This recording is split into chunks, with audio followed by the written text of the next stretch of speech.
قل لا أسألكم عليه أجرا إلا المودة في القربى صدق الله العظيم إن الله وملائكته يصلون على النبي يا أيها الذين آمنوا صلوا عليه سلموا تسلیما تمام احباب محبت کے ساتھ سبھی بات پڑھ لیجیے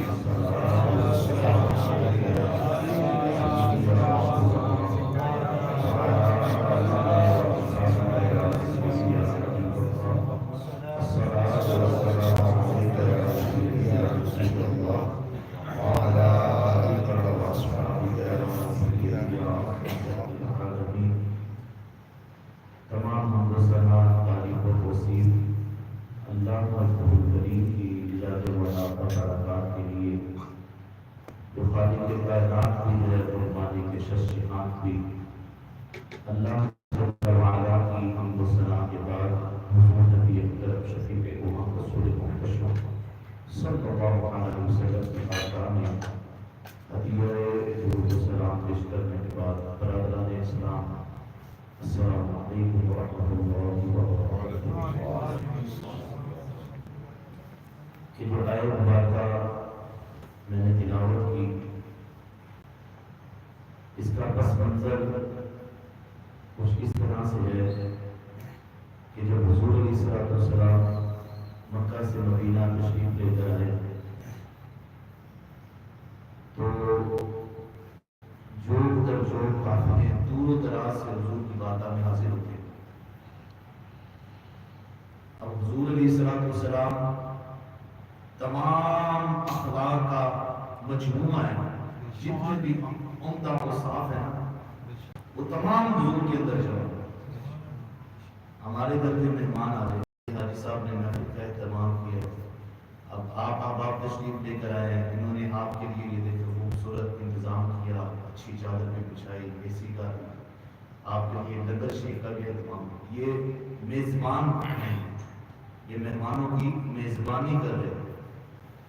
آپ اندازہ لگائیے جو حضور کی بارگاہ میں مہمان بن کر آتے ہو، سبحان اللہ، حضور کی میزبانی کا عالم کیا ہوگا۔ کسی نے کیا خوب کہا، امام اہل سنت نے فرمایا تھا میرے قریب سے گر کچرا کسی امام دریا بہا دیے ہیں جو بے بہا دیے ہیں، رحمت کا ہے دروازہ کھلا مانگ رہے دیتا ہے کرم ان کا صدا مانگ رہے واہ واہ دے سکتے ہیں کیا کچھ کے وہ کچھ دے نہیں سکتے، یہ بحث نہ کر ہوش میں آ اور بھی کچھ مانگ۔ سرکار کا در ہے در شاہ تو نہیں، جو مانگ لیا سو مانگ لیا اور بھی کچھ مانگ۔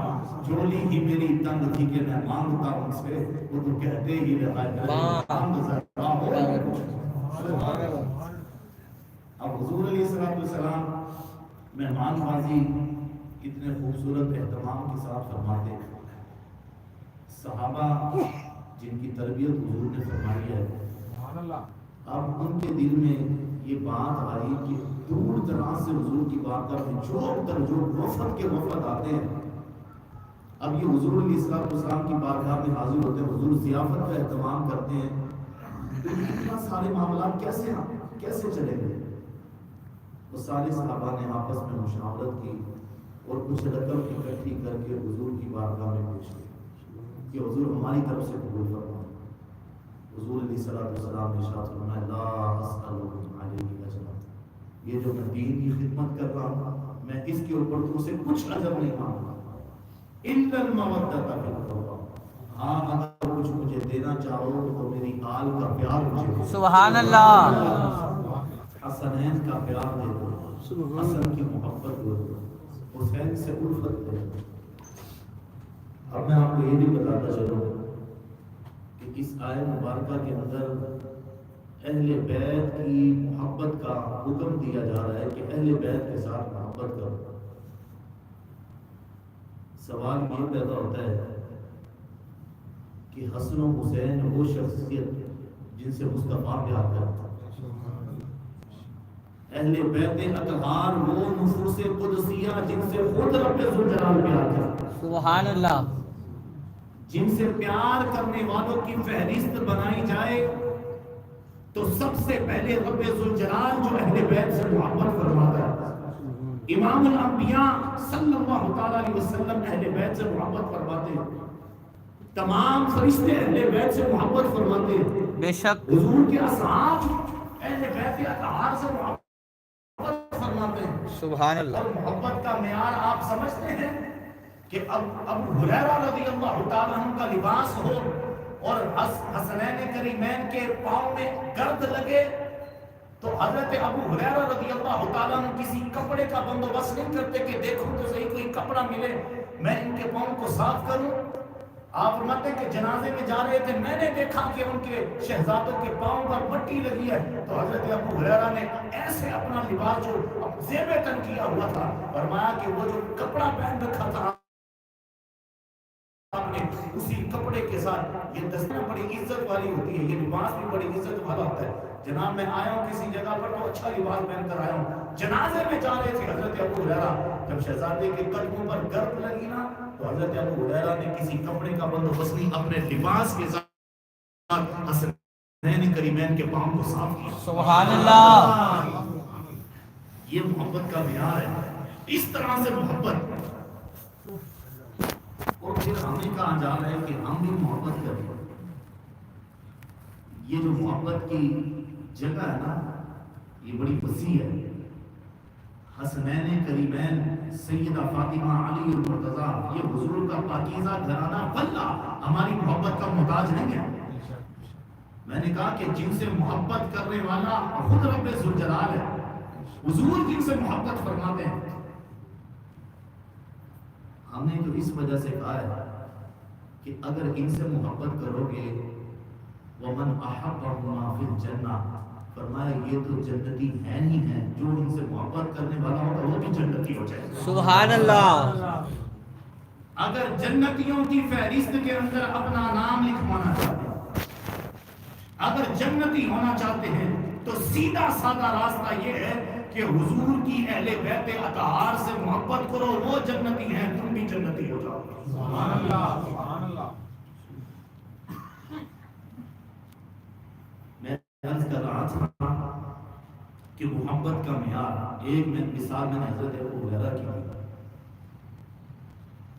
مفسر اعظم حضرت عبداللہ ابن عباس رضی اللہ تعالیٰ عنہ، آپ فرماتے ہیں کہ رسول اللہ صلی اللہ تعالیٰ علیہ وسلم نے نماز عصر پڑھانے کے لیے تشریف لے کر آپ فرماتے ہیں کہ نماز عصر حضور امامت آپ نے کرائی، ہم نماز پڑھنے والے تھے،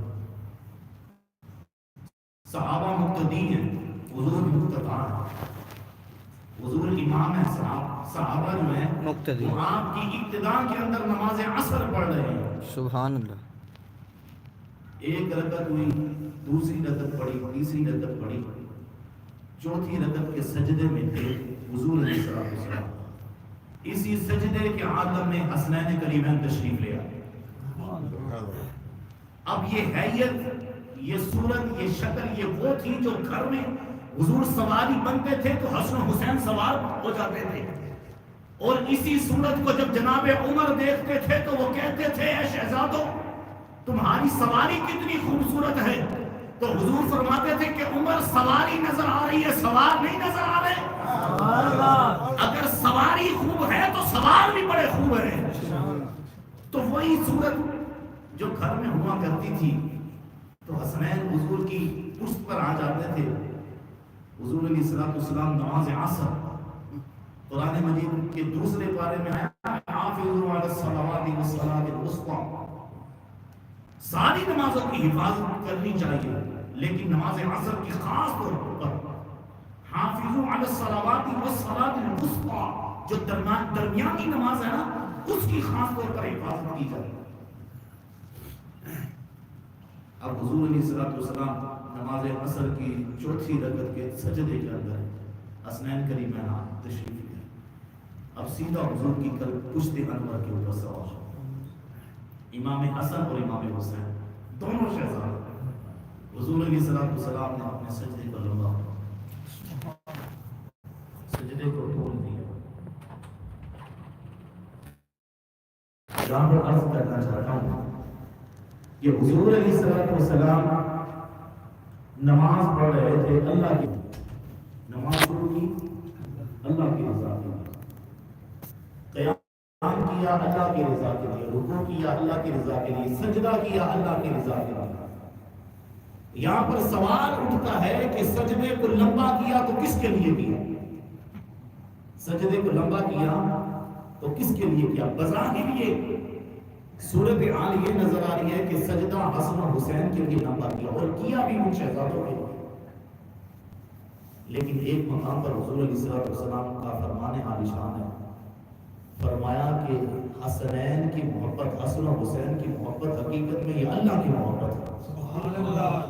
حسن و حسین کی محبت حقیقت میں اللہ کی محبت ہے۔ حضور نے سجدہ بھی اللہ کی محبت میں کیا تھا، اور سجدے کو لمبا بھی اللہ کی محبت میں کیا۔ سبحان اللہ۔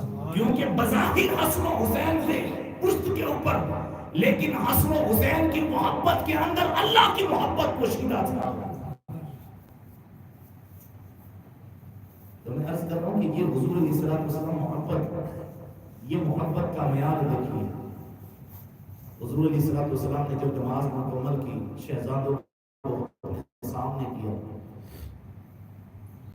اب ایک جمع غفیر ہے، حضور نے ایک کندھے پر امام حسن کو بٹھایا، دوسرے پر امام حسین کو بٹھایا۔ سبحان اللہ۔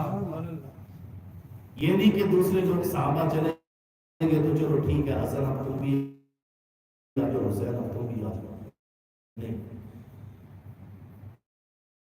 حضور علیہ السلام نے پھر صحابہ کے درمیان فرمایا کہ الا اخبرکم بخیر الناس جدًا وجدۃ، فرمایا کہ صحابہ میں تمہیں ان لوگوں کی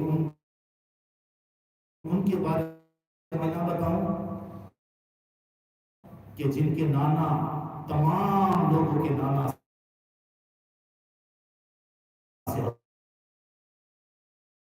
افضل، پھر فرمایا کہ جن کی نانی تمام لوگوں کی نانی سے افضل ہے، فرمایا جدوں و جدتا، ان کے نانا، فرمایا کہ وعمھا وعمتہما، فرمایا کہ ان کے چچا اور ان کی پھوپھی، سارے چچا اور ان کے ماموں اور ان کی خالہ، فرمایا کہ ان کے جان سارے باپوں اور سارے ماؤں سے افضل۔ ان کے فضائل بیان فرما رہے ہیں، ایک طرف تو ہم بیٹھے ہیں یہاں پر ہیں، اور دوسرے کندھے پر امام حسین ہے، بیان کرنے والے حضور ہیں، سننے والے صحابہ ہیں۔ میں نے کہا ذکر حسین کے اوپر، اپنے ماتھوں کے اوپر شکر لے کر آنے والوں، تمہیں پتہ ہی نہیں ہے کہ حسن و حسین کے فضائل کو بیان کرنا مصطفیٰ کی سنت ہے، اور سننا میرے صحابہ کی سنت ہے۔ سبحان اللہ۔ فضائل بیان کرنا حضور کی سنت، اور فضائل کو سننا حضور کے اصحاب کی سنت ہے۔ اب حضور علیہ السلام نے حسن و حسین کے سارے رشتوں کو گنوایا، پھر حضور علیہ السلام نے ارشاد فرمایا کہ یہ خوبصورت رشتے گنوانے کے بعد فرمایا کہ جدھا فی الجنہ، فرمایا کہ حسن و حسین کے نانا جنتی ہیں، حسن و حسین کے نانا وجدتہما فی الجنہ، فرمایا کہ ان کی نانی بھی جنتی ہیں، پھر فرمایا کہ وخالہما فی الجنہ، فرمایا کہ ان کے ماموں بھی جنتی ہیں، وخالتہما فی الجنہ، فرمایا کہ ان کی خالائیں بھی جنتی ہیں، وعمہما فی الجنہ، فرمایا کہ ان کے چچا بھی جنتی ہیں، وعماتہما فی الجنہ، فرمایا کہ ان کی پھوپھی بھی جنتی ہیں، پھر فرمایا کہ حسن و حسین کے بابا بھی جنتی ہیں، ان کی ماں بھی جنتی ہے۔ سبحان اللہ۔ فرمایا کہ ان کے نانا کا پتہ ہے محمد رسول اللہ، فرمایا کہ ان کی نانی خدیجہ الکبریٰ ہیں، فرمایا کہ ان کے ماموں جو ہیں حضرت قاسم بن رسول اللہ ہیں، پھر فرمایا کہ ان کی خالائیں جانتے ہو، ایک کو زینب کہتے ہیں، ایک کو رقیہ کہتے ہیں، ایک کو ام کلثوم کہتے ہیں، فرمایا کہ ان کے چچا کو جانتے ہو، ایک جعفر طالب ان کے چچا کا نام ہے، ام ہانی ان کی پھوپھی کا نام ہے، فرمایا کہ یہ سارے جنتی ہیں، اور حضور علیہ السلام نے شروع میں جو فرمایا تھا کیا میں تمہیں ان لوگوں کی خبر نہ دوں کہ جن کے یہ سارے رشتے اتنے خوبصورت اور سارے جنتی ہیں.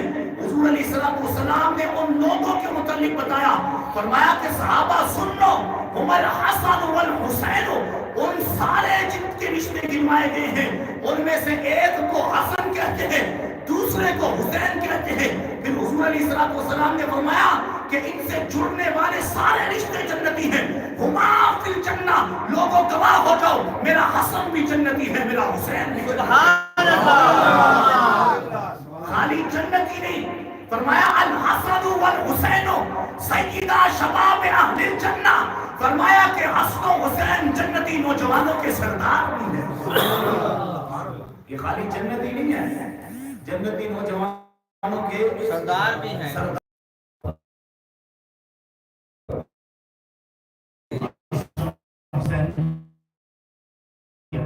جنتی حسین کی خالہ جنتی حسین کے ماموں جنتی حسین کی پھوپھی جنتی حسین کے چچا حسن حسین جنتی نوجوانوں کے سردار. پھر حضور نے فرمایا لوگوں سنو, ایک کندھے پر حسن دوسرے پر حسین, وہ عظیم نماز عصر کی امامت کروانے کے بعد میں محمد اعلان کر رہا ہوں, فرمایا ومن احبہما فی الجنہ, جو حسن حسین سے محبت کرنے والا ہوگا وہ بھی جنتی ہوگا. سبحان اللہ.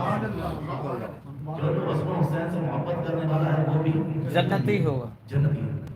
تو یہ بڑی خوبصورت ہمیں ایک راہ دکھا دی گئی. موضوع کو طول جتنا مرضی دے دیا جائے, صرف بات یہ ہے کہ اگر آپ ان گھرانے سے محبت کریں گے تو ہمارے ہاتھ میں بھی جنت آ جائے. اور کامیابی یہی ہے کہ انسان کا حق جو ہے اس کے حق کے اندر جنت بھی دی جائے. جنت کے اندر ساری نعمتیں ہوں گی, حسن حسین بھی ہوں گے, حسن حسین کے نانا بھی ہوں گے, وہاں پر امہات المؤمنین بھی ہوں گی, وہاں پر اشرا مبشرہ صحابی بھی ہوں گے, وہاں پر امیر حمزہ بھی ہوں گے, وہاں پر سعد بن وقاص بھی ہوں گے, وہاں پر اللہ کا دیدار بھی ہوگا.